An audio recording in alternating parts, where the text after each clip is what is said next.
Thank you for joining us. Now, the cat and mouse fight between Nigerian troops and Boko Haram fighters continues in the northeast. Sadly, innocent and helpless citizens remain trapped in the crossfire. Recently, the Nigerian army rescued 31 persons made up of 14 women, 17 children at some villages in Bama local government area of Borno State.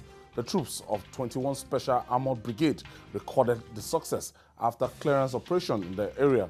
Meanwhile, President Buhari has recommended a multilateral approach to end terrorism across the world.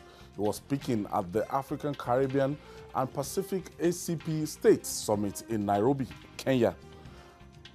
Jide, let's first of all look at the call for what President Buhari has recommended as in David's multilateral approach. Yes. Because Boko Haram is becoming... By that is saying that we should approach the war against terror on all fronts. We should attack the illicit funds that get to them, because without that funding, they cannot buy weapons in the black market as they do. They cannot do a lot of things. How do they get their money? Yes, terrorist groups have various ways of getting funds. For example, Al-Shabaab, a lot of the people who went to Somalia to strengthen Al-Shabaab, they were big people in big corporations in America, and they left what they were doing. You know, this thing is dogma. When religion is a very, very powerful tool, they left what they were doing with their funds. They went to Somalia and they began to fund Al-Shabaab. So with Al-Shabaab, we also have we have ISIS, later became Islamic State, IS, with all avenues, different avenues for funding. When ISIS was literally controlling Syria with swaths of land in Syria in their control, there were places where there were refineries and all that, and they were selling crude oil. They were selling crude oil and making money from those places. Even in Iraq, there was a time when some of the biggest oil installations were under the control of ISIS, and they were selling oil and making money, using the money to buy weapons and continue their fight against decency. So Boko Haram, for example, a faction of Boko Haram, IS West Africa, AP, West Africa province, they still get funding from ISIS. They have found a way by which they can funnel funds to those fighters, to those guys. That's why when you see them, even our soldiers, some weapons that they have, we do not have in our own inventory. So the weapons are advanced grades of some of the weapons that we have, including even rocket-propelled grenades, because some of them were stolen from NATO in Libya. So they perfected the art of using the black market to bring in weapons. So once, what the president is saying is that the approach to defeating terror must be so organized that you do not attack them on one front. Let every country get involved. Let's block the avenue for funding. Let's block the avenue for recruitment. You know, many people who leave America, they're actually going to Syria to fight. Many of the people fighting on the side of Islamic State were American citizens, were British citizens. So we have to stop the avenue for recruitment, because if we continue to kill them and they continue to find means of recruiting their cadres, then the war cannot end. The war cannot end. So that's what he's saying, and that's what I think Nigeria is doing, because we are now, this is the dry season. This is the best time to fight Boko Haram. When it begins to rain, you find it difficult to defeat Boko Haram because of the nature, the texture of the soil in the northeast. You can't roll those tanks into the areas that they dominate because of the marshy nature of the soil, you know. So this is the best. Everywhere is dry now. There's no, they don't have any form of protection from overgrown weeds and all that. So this is the time you can locate them where they are, destroy them. And as I've always said, there are communities in Nigeria that are firmly in their hands. We find it difficult to admit this. But when you go to some villages in Bama local government to rescue 31 persons, it means that they were in charge of that village. To keep 31 people somewhere and be feeding them, you are in control of them, it shows that they head on to that territory. And it's like that. There are other places too in the Borno North where we still have these guys holding on to our people. We manage to work hard to go out, continue those clearance operations and rescue these people who are still being held hostage by Boko Haram in numerous communities. Sam, I think the military might is not enough. Might not be enough. Just we've tried this since 2009, and we've not really defeated that ideology, and we've not even won the battle. First, let me talk about ideology. You really can't win an ideological war. It will be pretty difficult because it's about beliefs. I mean, if you have someone who is willing to die for what he believes in, what can you do? The man practically just lines himself with bombs and, you know, detonates if he comes across it. So, ideological wars are usually very protracted, and that's where the issue of the mind comes in. So, you can move the tanks, you can deploy whatever it is that you want to deploy, but the war of the mind is one that is very difficult to win. And I think that is where the Nigerian government also has, you know, a task before it. And one is not surprised that even the Nigerian military is beginning to talk about, you know, trying to de-radicalize, you know, these people, applying spiritual warfare. You know, when Brete talked about it, all of us laughed at it. But these are issues that you can't run away from. So you also talked about military might. We know we've got challenges, and that's the truth. Some of these things are not things you buy off the shelf. You have to place another. The issue of the Tucano is still very fresh in our memory. Another that was placed there over a year ago. We're still hoping that it will be supplied maybe under a year from now. So those are very tough issues. And these are worsened by the fact that even the little that we have, oftentimes we lose them to the enemy. And it's a major source of concern. But I think it's gladdening to note that in the last couple of months, that attacks appear to have whittled down, and I think that we must commend our military because this war is being fought at several fronts. It puts a lot of pressure on the system, so we must commend them for what they've done. I also believe that some of the successes that we have recorded lately probably owed largely to the issue of the border closure.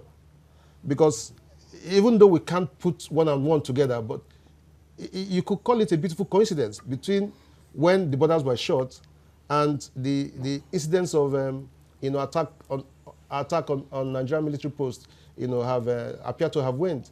So all said, they are usually less active in the dry season. Yeah, like you said. So I think that in spite of the challenges that we face, we must commend our military for doing all it can, for the sacrifice and trying to defend, our territorial integrity. It's never going to come easy, and that's the truth. Jide, how far have you gone with this multinational joint task force to fight against Boko Haram? Is it well funded? Are all the countries involved, are they contributing troops? No, in terms of troops contribution, certainly not enough. Funding again, not enough. But I've seen that the Chadians have been active with us. They may not be as active as you and I would want them to be, but they are active. They join Nigerian troops in combat operations, and the the way the thing is structured, it is a Nigerian commander at all times that commands the multinational joint task force, because that was what the president demanded for, and that wish was granted. I would like to see the Chadian troops get involved a lot more, because they are the best. They are the best in West Africa currently. They have the weapons. They have the best air force in West Africa.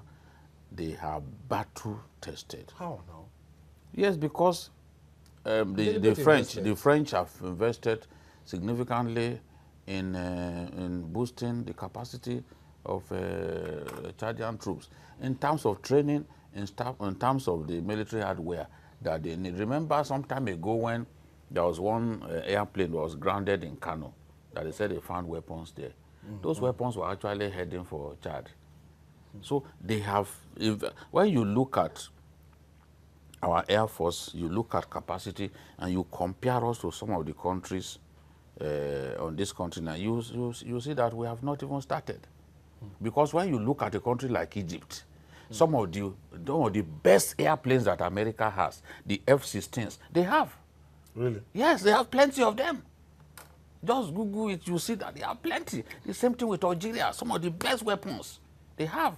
Because these countries, over the years, as a result of constant warfare, they've learned, even Ethiopia, the army is not an army that you can joke with, and they have weapons.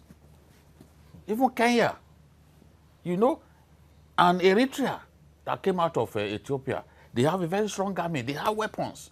Because even Sudan near us here, when you go to the airport in Sudan, if you see the number of ground attack helicopters on the ground alone, you'll be scared. This is the way it should be. Over the years, we stopped investing in the army. So the army does, and the Air Force, generally, we stop investing in the armed forces. So what we actually should have, we no longer have. I was speaking with the chief of air staff. I said, you are using a fighter jet that has been decommissioned. That's the Alpha jet. Decommissioned more than 20 years ago. He said, decommissioned? Yes, he says, Jide, what will I do? He had to go and resuscitate those fighter jets. Found a way to manufacture their spares locally so that we will have capacity. This is the thing. I have this caller from Benue State, Yobe State. Thank you for joining us. He's gone.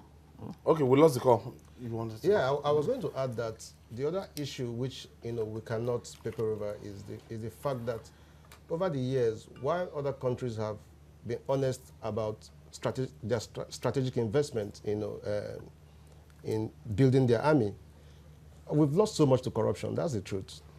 You need to know how much we have budgeted for our military. And for a long time, in the last decade. Yeah, so that did not really warrant. In the last decade. And that's why we cannot, turn our eyes away from, the investigations that have been ongoing. A lot of money. Let me tell you. Down the drain, stolen. See, when you look at even that, it is not money.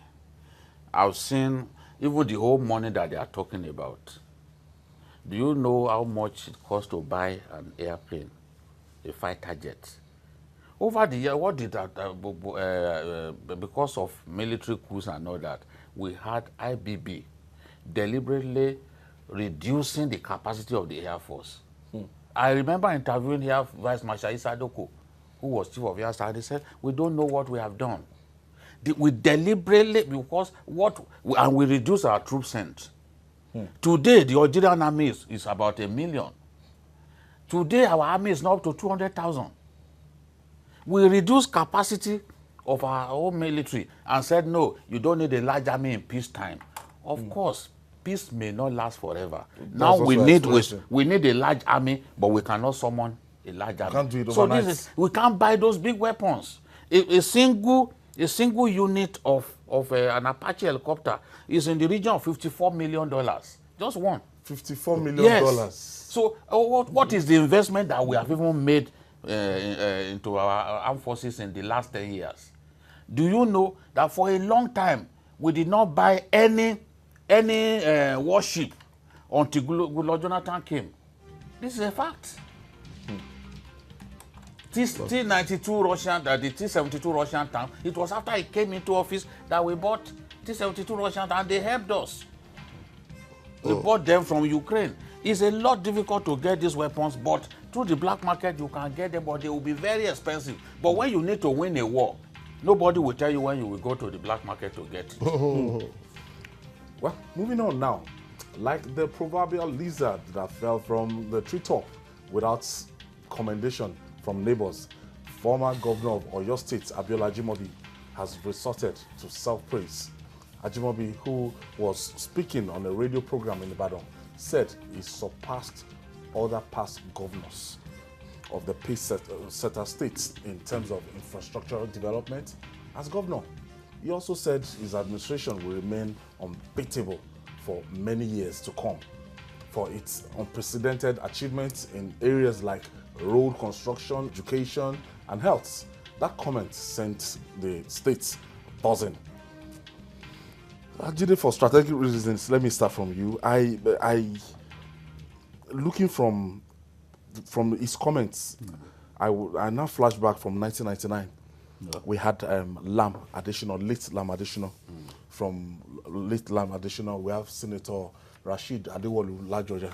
Yes. After Ladoja, we have Otumba Christopher Alao Akala.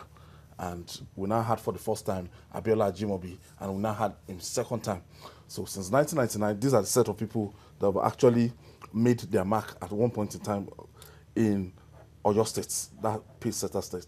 Now, this man happened to have done the impossible, as in something that has not never been achieved before, like winning election for the second time in being re-elected. They call him Kosheleri. So he has left office now, and he wanted to be a senator. His people rejected him, and he's now saying that yes, in terms of what he has done, that the mark and the signals are still there. There has not been a governor as good as Ajimobi in the history of Oyo State. No one. No one, and I say that with a big sense of responsibility because I know this is the truth. When it comes to infrastructure, Ajimobi surpassed all the governors before him because he took dual carriageway to areas where they never had dual carriageways, you know, in their history. Isheyin, Oyo, all the zones, he took the dual carriageway to those places. He upgraded the hospitals. When you see roads, when you go to, yes, a lot of people will argue that he concentrated so much on Ibadan. But you know that majority of the votes will come from that area, and it's also from there. So that sentiment could be there. So you go to Ibadan, you see roads that were not there, areas that were seen like UCH area gates, areas that people saw as no-go areas in terms of traffic gridlock. This man came, put bridges, put roads. So in terms of performance, even the Ibadan people will say, yes, oh, she said, so they didn't, you see, meaning he worked hard, but they do not like the way he talks. Ibadan man. Close to Agodi Secretariat, the Liberation Bridge.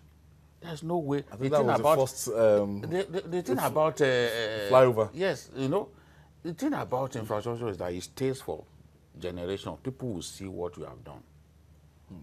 When I traveled to Ibadan about 2 months ago, and I had to really move around, I went around. I went to LA, different parts of the state, and I said, so this man walk like this, and they still abuse him. But that is the price you have to pay for leadership. No matter what you do, some people will still come and abuse you, say all kinds of things. But the truth is, even security, you know how INSURGENCY used to kill themselves. They will usually grab motor parks from themselves by force.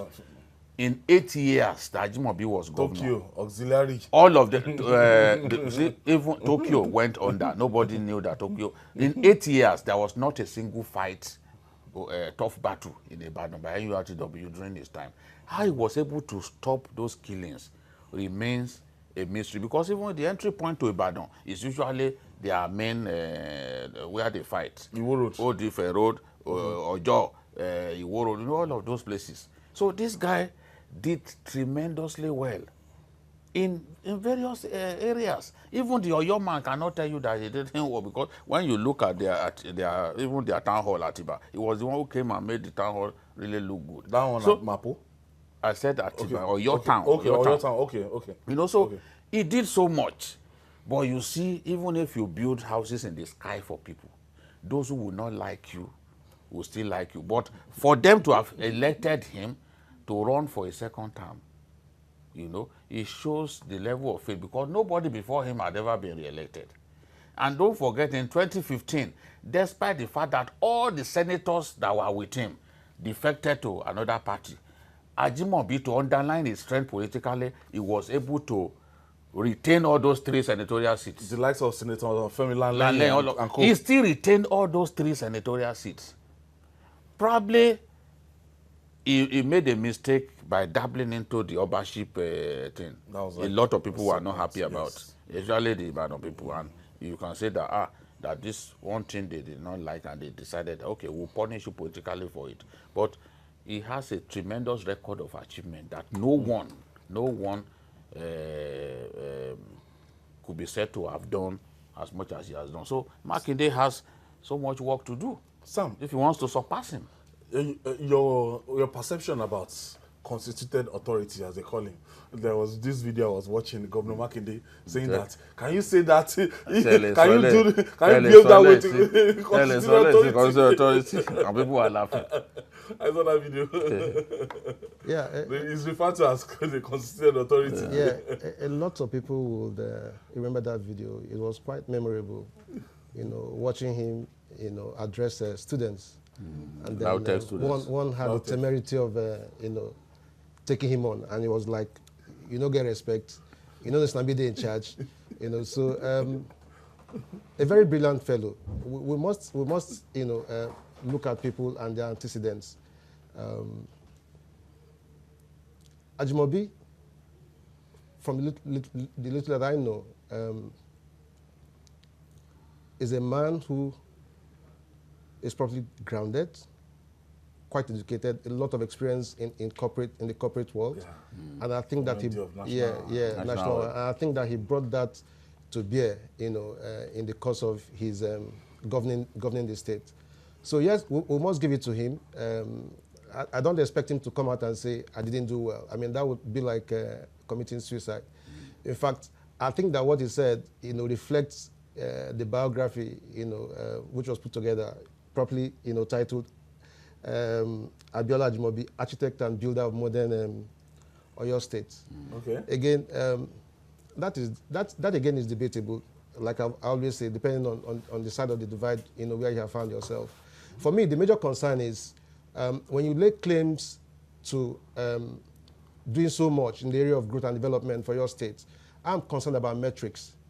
What are the figures really saying in the area of road, in the area of infrastructure generally, okay, let me housing, just pause you. education, and the rest Somebody of them. from Oyo State is calling. Let's hear from the man on the streets. SULAIMAN from Oyo, thank you for joining us. Thank you very much. Good evening. Go ahead with your contribution, please. Please, I want to stay out of the constituted authority. You can't stay out. That's what we are discussing now. You are calling And you are from going Oyo State. So that's strategic now. You're a stakeholder. So, on the...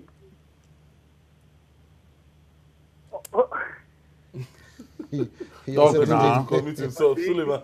Mr. President, I would rather want you to commute that statement. You started by saying that can he be said to practice what he preaches? Rather, let me say he preaches what he practices. Whatever he does at any time, he will be able to give you a good reason for doing it. That is how I see him. The third man yesterday was saying something like he should go back to... Suleiman, Talking about yesterday. okay, you're talking about yesterday. We thought it's going to be an advantage. You are calling from Oyo State. they You didn't will want to tell us, talk about as an active observer, what you've seen in Oyo State and the assertion of Abiola Ajimobi, yes, right or wrong. Yes, so I was saying that Ajimobi praising himself was not completely out of place. I mean, it should be expected. A man should sing his own praise. If you don't, history won't remember you. That's what, look at what someone is saying. In terms of security, environmentalism, Ajimobi did well, but his mouth didn't mean. That's No. Okay. yeah. So they agree that he worked, but the issue for me, is how we play with metrics.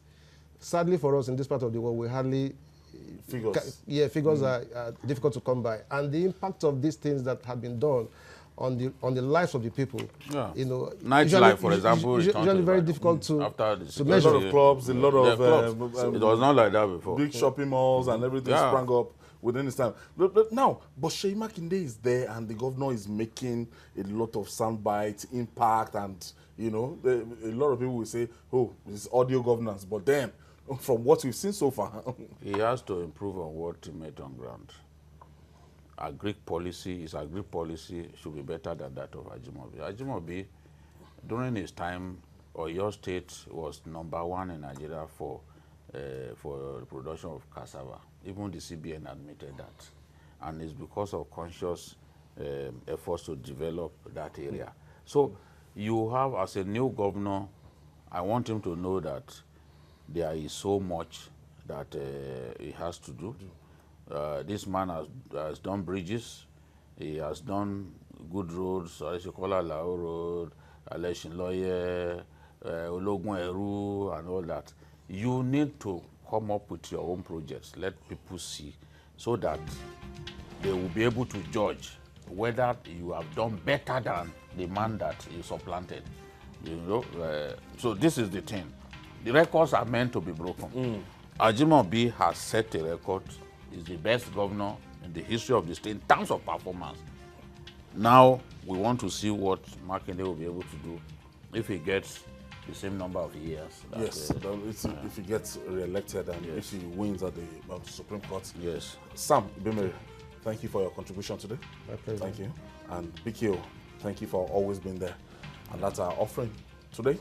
Join us tomorrow for another episode of the program, and also watch Journalists Hangout on our platforms showing on the screen. We're on YouTube, youtube.com/TVC News Nigeria. Our feedback channel is Journalists Hangout at tvcnews.tv. I'm Ayodele Uzubaku. Bye for now, and God bless Nigeria.